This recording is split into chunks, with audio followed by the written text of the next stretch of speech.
Hey guys, I'm back after quite a long hiatus, and I wanted to just show you what I've been working on. So I decided to make myself like one of my old school junk journals. This one isn't as embellished. I mean, it is embellished, but I did some sewing in here and textiles. I was just really inspired by going through my old supplies that I kind of had put to the side, and I've always wanted to try and make like a quilt type of cover, like a soft cover but kind of quilty. And I had all these fabric scraps that, sorry, let me move my beads out of the way. I had all these fabric scraps that I had purchased a long time ago from an Etsy seller who specifically sells little scraps of vintage fabric. So that's what I used to create this cover, and it is sort of squishy and soft. This fabric I had bought a long time ago as well. Everything that I used to make this I bought a long time ago, so please forgive me if I don't remember the names of things. I know this one I got on eBay, and then I had gotten all of these textiles on Etsy, I believe, and they also sent me these little stars, which I was hoarding because I wasn't sure where to use them, but they kind of fit perfect here. And then this doily was also from eBay, which I bought a while ago. So the purpose of this journal for me was, one, I was just really inspired to create a journal like this again.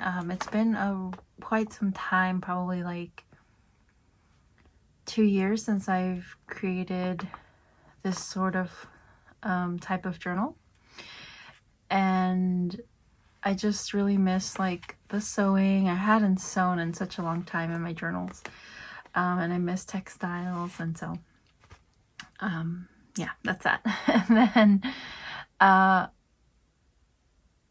the reason I made this journal was because I knew I was going to start a garden.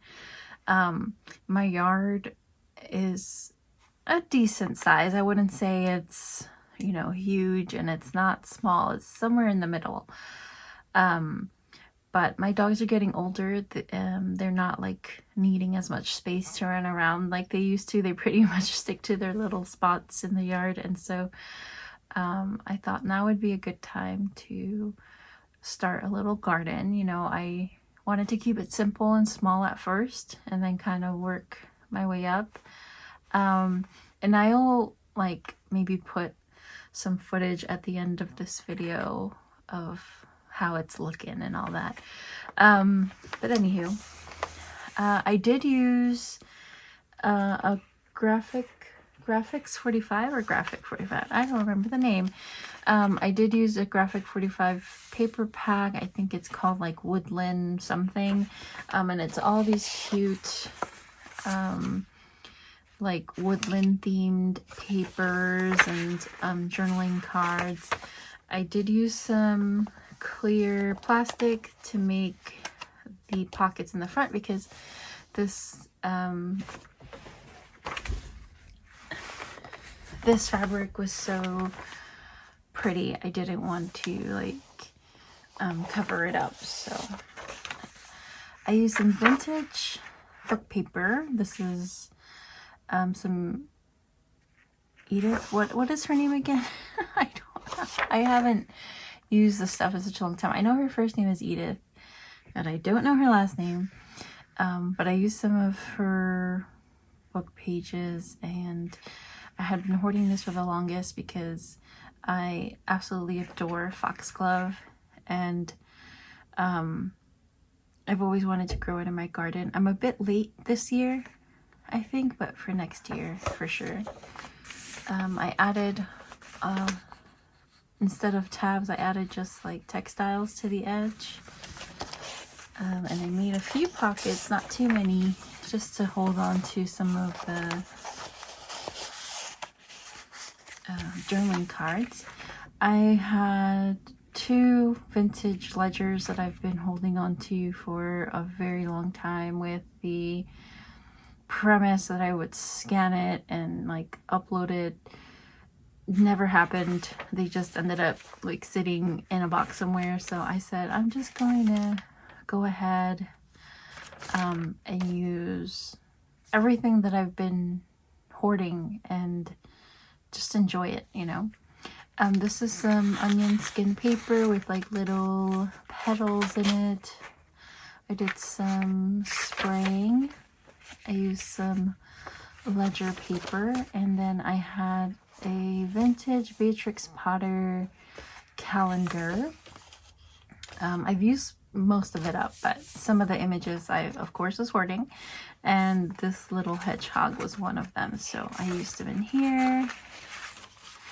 And this book has 4 signatures, and each signature has about 7 pages folded, so 14 times 2 is 28, and 28 times 4 doing math, that's not my best. It's almost like, you know, 100 pages, like 90 something pages. Some more of that really pretty onion skin paper, ledger, vintage ledger, regular ledger. Yeah, so I just repeated the pattern here, using, again, papers that I really have wanted to use for a long time. I did a little curtain here. Haven't done that in a long time. I forget how pretty it looks. I did some dangles, and I really, really love this paper. It's so pretty. I did do some glimmer mist dyeing of the textiles because they were mostly white. And so I'll be journaling in here, kind of taking pictures as my garden progresses. I think at this point in time we're at like week 2. We just ended week 2 of the garden, or week 2 since I planted the garden with my husband's help. He was, I didn't have him, I would have a really hard time because the ground was really compacted and it was like literally impossible to dig through. Like sheer strength is what he used, because we don't even have like gardening tools really, like power tools. We literally are just like beginner. We do plan on getting, you know, some garden tools and stuff when we as we go, but right now, again, we're trying to keep it simple, we're trying to keep it easy and stress-free. I just wanted to show you this. I thought this was so cool. The fabric, I used the edge of this fabric and it had like these really cute numbers, and I just kept them in there, and now they peek through the signatures. I just think it's so cute. More textile. These were really hard to sew in because they're like, they've got hard bits, so I just glued them in, you know, and they still look cute. So I highly recommend. I really love like this part, like all these little branches, and right here, let me bring it up. Oops, sorry. Let me bring it up close so you can see how cute little branches. Yeah, so that's pretty much it. Just wanted to show you this. Love this textile here. And another fabric curtain. I love this pattern. I love this color. And that's it. We're at the end. And if you noticed, I used 2 different fabrics for the inside covers. I just didn't have enough of this fabric and didn't have enough of this fabric, and so I just kind of pieced them together. So yeah, that is it for my garden journal. And I also created, well, I didn't create this really.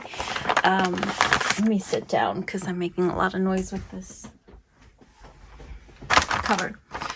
So this was a Dollar Tree like traveler's notebook. Like in some Dollar Trees, I don't know if they have them where you are, but I am in Florida. So the Dollar Tree had, especially like, well, this was last year during like August when the kids' school supplies come out. They had these little traveler's notebooks, and they already had the notebook, so it brought 2 notebooks, and it was not a cute pattern. It was like very kid-like, you know. It had like all these shapes, and the color scheme wasn't my favorite. So I had this faux leather.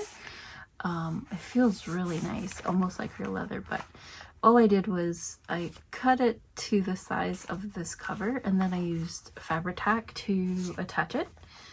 And then way after I covered it, I was like, oh, this would be a cute little book to kind of carry around with me on, you know, nursery trips, and just when I'm watching YouTube, like gardening videos, like if there's any flowers that I think I would want in my garden in the future, I could jot it down.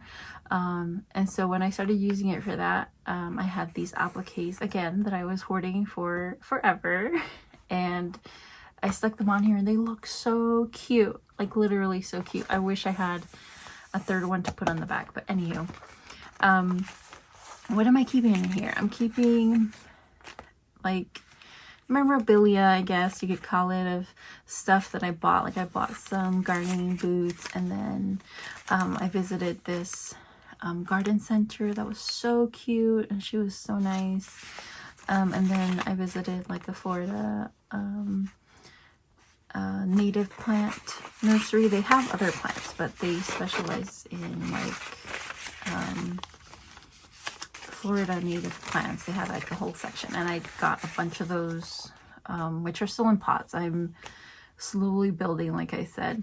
The ones that I have right now in ground are from Lowe's, and I did sort of write out what I had bought, like in Lowe's. These are the things that I bought, and then the containers had little stakes that were kind of sticky. I felt like they really wouldn't work in ground and get all full of dirt, but I just stuck them in here.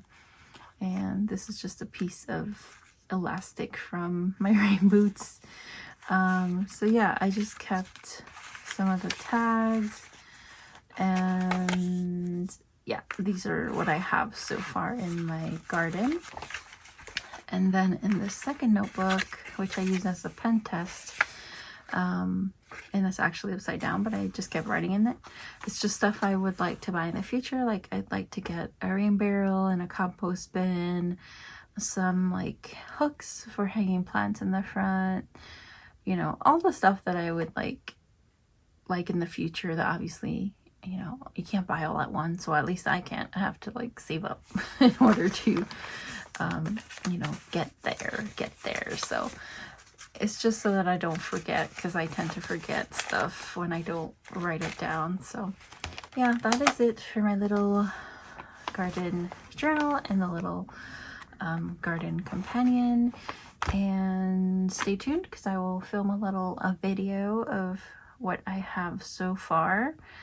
Probably no talking, because my house is like not a lot of space there's not a lot of space between me and my neighbor, and so like literally you could hear everything they're saying. So I know they could hear what I'm saying, and that would like traumatize me forever if I knew that they like could hear me talk and that I was filming a video. I'm sure that I will get better at it, but for now it will be no talking or maybe a voiceover. So okay, I'm gonna go show you my garden now. Thank you for watching if you got this far, and if you're going to continue to watch, thank you. I hope you can like this video and subscribe, as that helps my visibility go up. And yeah, that's it. All right, talk to you later. Bye. Okay, so here we are. Excuse the mess. I have a lot of pots and plants on my patio, and here is my little friend here who wants this ball. So I decided to make the garden bed as soon as I walk out, like the first thing that I see, because it just makes me happy.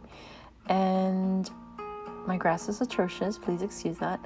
I made a little bee watering station with some rocks and water, and I just used a mixing bowl with a terracotta pot flipped upside down to do that, because I wasn't trying to spend $80 on a bird bath.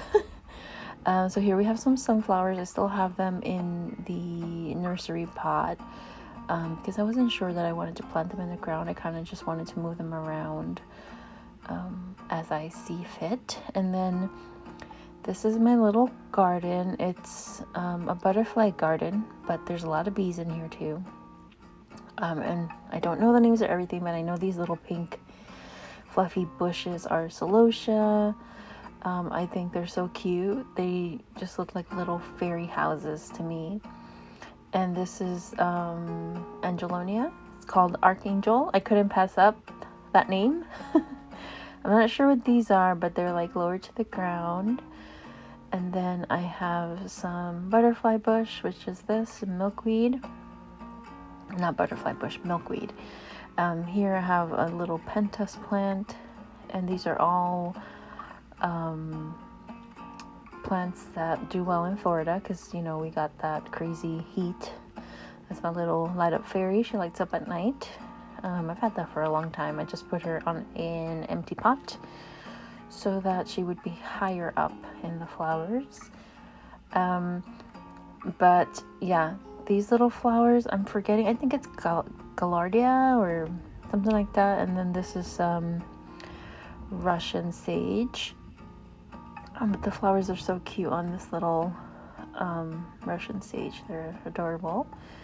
And then that's pretty much it. We kept it small. We kept it simple.